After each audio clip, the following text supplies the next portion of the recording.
Orang. 36 orang. 36. 36 yang di BKO Pak ke sini. Ya.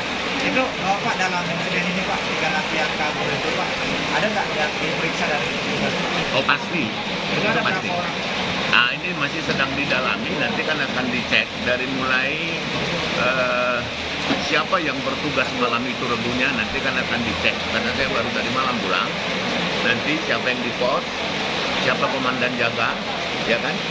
Nah rebu-rebu yang dipandang itu misalnya di blok, dari mana itu napi, itu petugas bloknya harus diperiksa. Jumlahnya berapa orang? Apanya? Jumlah Yang sudah diperiksa berapa orang, Belum Pak? bisa, baru Oh, tadi belum pagi ya? saya tanda tangani surat. Nah, Tapi akan diperiksa berarti, Pak ya? ya saya bilang, tadi pagi saya sudah tanda tangani surat sprint pelaksanaan pemeriksaan. Nanti akan didalami, itu dari mulai yang tugas di blok, di pos, komandan jaga, kepala keamanan, dan kalapasnya. Pak, kalau misalnya terdapat kelalaian dari petugas, sanksi apa, Pak? Jangan berandai-andai, Nggak, oh, siap. boleh. Saya belum melakukan pemeriksaan, saya nggak mau berandai-andai. Oh, iya. Andai kata ini tidak hujan, kita enak ini. Oh, iya. Pak, kalau dilihat kasusnya seperti ini, apakah memang dari pihak petugas itu ada lalai atau gimana, Pak? Kalau dari sudut itu yang saya katakan tadi, sebentar dilakukan pemeriksaan baru kita tahu apa yang terjadi. Ini kan lagi musim Piala Dunia, takut saya dia nonton tidur dia. Oh, iya. Iya kan? Mungkin Bapak Ibu juga nonton Piala Dunia ketiduran lupa masak pagi ya kan? Pak, ketika ada dugaan keterlibatan anggota Pak atau warga, itu gimana Pak sanksinya? Ya itu saya katakan tadi, kalau ada terlibat, kalau nggak ada gimana?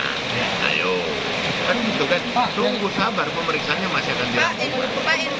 Infonya sudah ada yang didapat ya dari 3 orang tersebut? Ya, alhamdulillah tadi malam sebelum saya sampai ke sini sudah ketangkap 1 orang, jadi tinggal 2 lagi. Itu yang tertangkap apa ada penambahan hukuman atau gimana mekanismenya? Ya enggak lah, paling hukuman dia kan disiplin di sini, nanti tutupan Juni kan gitu, tidak mendapatkan remisi kalaupun dia misalnya hukumannya itu hukuman agak panjang kan gitu. Pak, dengan kasus ini apakah dari pihak Bapak sendiri memang disayangkan ya Pak atau gimana Pak? Loh iyalah, Ya. ya namanya pekerjaan sudah ada standarnya, terjadi di luar standar ya namanya ya marah kita, marah bukan lagi sayang gitu loh. Tadi kamu lihat kan bagaimana saya tegasnya mau bicara itu, tidak ada kompromi, terlibat saya pidanakan.